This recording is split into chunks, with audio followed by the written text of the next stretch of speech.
Next question we wanted to address are first offenders really like multiple offenders, including those drivers with high VACs. So we took yet another approach to answer this question.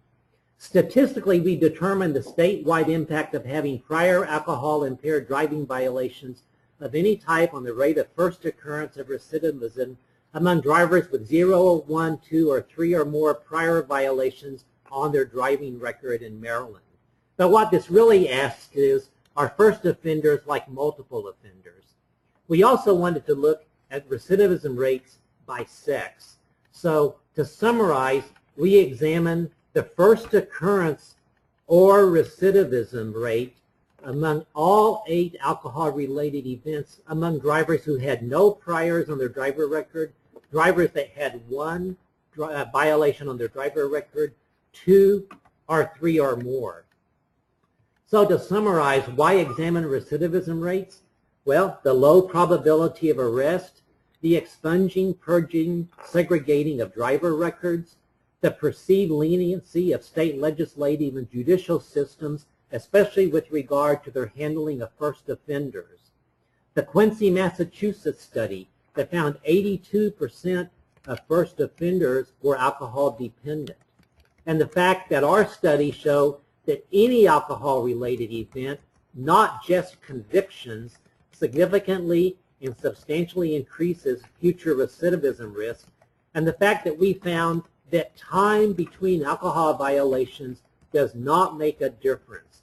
If you go back, as we did, to as long as your driver records allow a second alcohol-impaired driving offense occurring lifetime has the same risk of recidivating as a driver who has 2 within 5 years.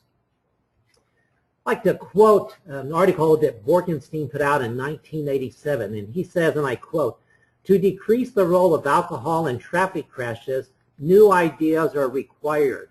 We seem to have nearly exhausted the effectiveness of those that exist." And he went on to say, as we develop new ideas, we must be sure that they are not simply clusters of fading impressions. Well, since the first offender issue is such a problem issue among legislative and judicial branches, we wanted to make sure that any of our findings in this research were not a fading impression, but had to be the truth. So in this regard, we looked at every single Maryland driver from 1973 to our data extract of 2004. This involved more than 100 million driver records. We did not exclude anyone except those who had died, immigrated, had expired licenses, or of course duplicate records. Now, why would we go after 100 million drivers? Well, for one, there is absolutely no sampling error with this data. This data reflects the real world of what's going on in Maryland because it includes everyone. And the sample size alone, 100 million, or I should say the population alone of 100 million driver records will absolutely tell us the truth about what is going on among first offenders in Maryland. We then asked for a final disposition between 1999 and 2004. So if it was with the judicial system, we had to have an outcome of the trial by 2004. This left us with 22 million active driver records. And again, it excluded probation before judgment of the driver records. What did we find? Well, when we calculated the rate of alcohol-related events per 1,000, we calculated the rate of alcohol events per 1,000 drivers by those drivers with 0 priors, 1 prior, 2 priors, or 3 or more on their driver record. We note that the number of drivers in Maryland increased from about 3.3 million in 1999 to about 3.9 million in 2004. And the number of alcohol-related driving events increased slightly from 19.6 thousand in 1999 to 20.3 thousand in 2004. So what did we find? And again, very, very large population. We found that on average, the annual rate of a subsequent violation was 7.2 times higher among drivers with 1 prior on the driver record than drivers with no priors. So that means that there was an increase of 615% in terms of recidivating by simply having one violation on the driver record. Drivers with 2 priors had 10.6 times the rate of recidivism, or a 1,055% increase in recidivism. Drivers with 3 or more priors had 14.9 times the rate of recidivism, or a 1,494% increase. So what this tells us is that first offenders are more similar to multiple offenders than they are to drivers with no priors. And I'll show you this visually because it's a little bit easier to see. This is the percent increase of alcohol-related events, that is, all 8 ways that a driver can come through the system, either administratively or judicially, relative to drivers with no priors. You see for first offenders, a 615% increase. For second offenders, 1,055%. For 3 or more, 1,494%. So one can just visibly see 615% is closer to 1,055% than it is to 0%, which represents the no priors. So that's why we say that first offenders are more like multiple offenders than any other group. Well, what happens when we looked at females, and this is a very important finding. Females accounted for about 50% of all Maryland drivers. And we all know that first offender are almost overwhelmingly males. And in fact, we found the proportion of female offenders that had arrests for alcohol-impaired driving to be 18% of drivers with 1 prior, 13% of drivers with 2 priors, and 8% of drivers with 3 or more. So obviously this data does show, yes, males are the real problem. And that is, or are they? We calculated the relative risk of an alcohol-related event for females. And as we found, as many other researchers have found, the relative risk of a first offense is 4.3 times higher for males than it is for females. So obviously it's absolutely true that males are overwhelmingly the problem with alcohol-impaired driving. But what we found, again, with this huge, large database, and this reflects the truth, once a female has incurred a first alcohol-impaired driving event, they have the same risk of recidivating as a male. So let me repeat that. Once a female has a first alcohol-impaired driving event on their driver record, they have the same risk of recidivating as do males, even though relatively few females are arrested compared to males for a first offense. So what does this mean? Well, what is the marker for recidivism? High BAC is not the marker. Convictions are not the marker. Multiple offenders is not the marker. The marker is the first alcohol-related event. Regardless of how they come through the system, we should not be just looking at convictions. Any alcohol-impaired event on the driver record means that that driver is at high risk of recidivating. We know that recidivism among first offenders, per this data, more resembles multiple offenders, and females, the same as males, need treatment and sanctions starting with the first event. So we say there's a substantial number of episodes of alcohol-impaired driving that occur that do not appear on their driver record. This with a low probability of arrest, with segregating, expunging, or merging driver records.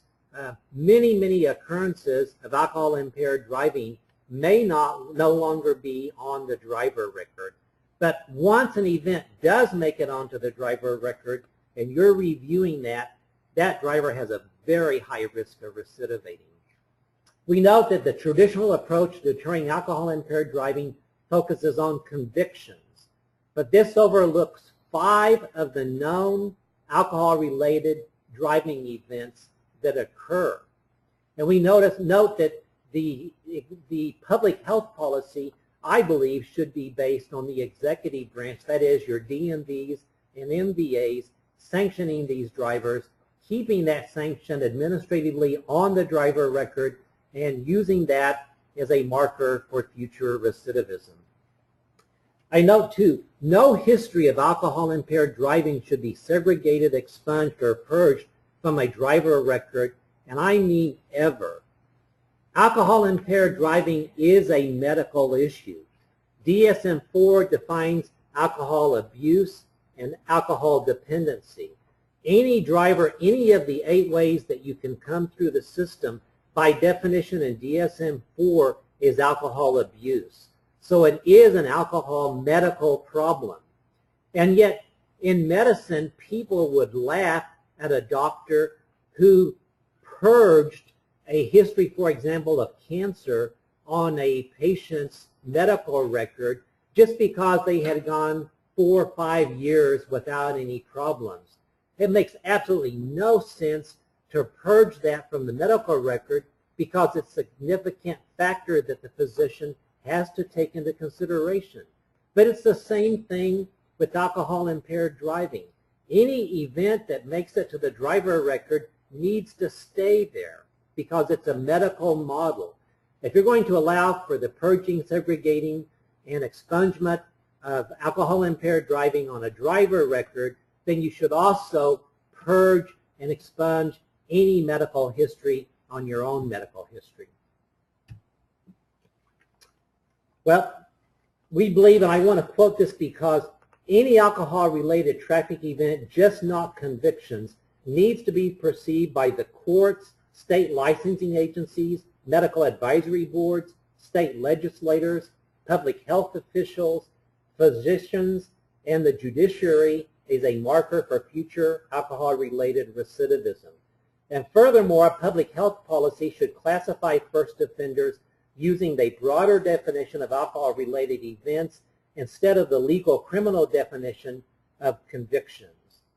So based on this research and based on over 100 million driver records, there is absolutely no doubt that first offenders are clearly candidates for early intervention. They absolutely should be included in an ignition interlock license restriction programs, and I believe with criterion-based removal. And of course, they are, the early you can get them into treatment, just as with the medical model, the better the outcome. For those of you that obtain copies of these slides, I've also included my contact information and the contact information for Tom Manuel if you have any follow-up questions when you receive a copy of this. So I think Tom and I can take questions now from anyone out there.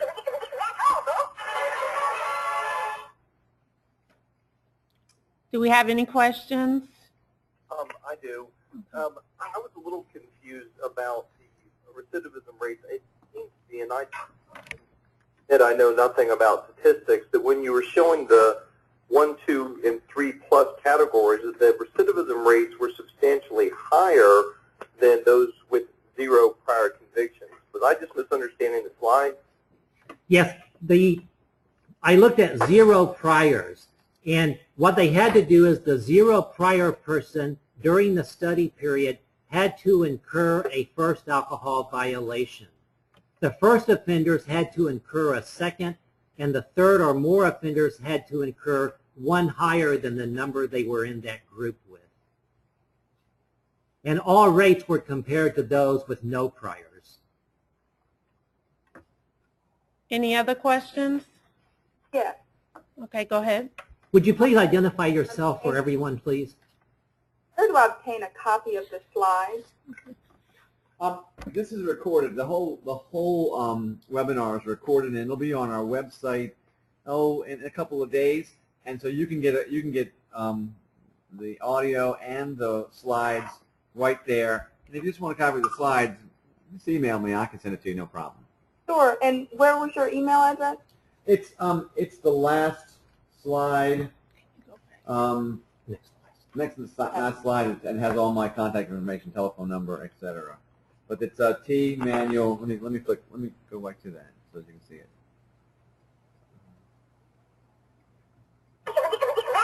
Oops, let's see if we get there. Go up. Previous slide. Yeah. I'll get it. I'll find it.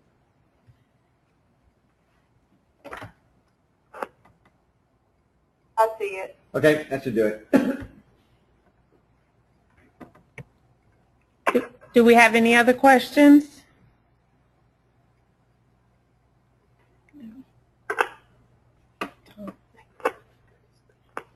Well, if there's no other questions, thank you very much for attending. I hope this was informative to you. If you want copies, please let me know, and we will look forward to our next one. I think it's in February, our webinar series in February. Thanks for the information. You bet. Thank you.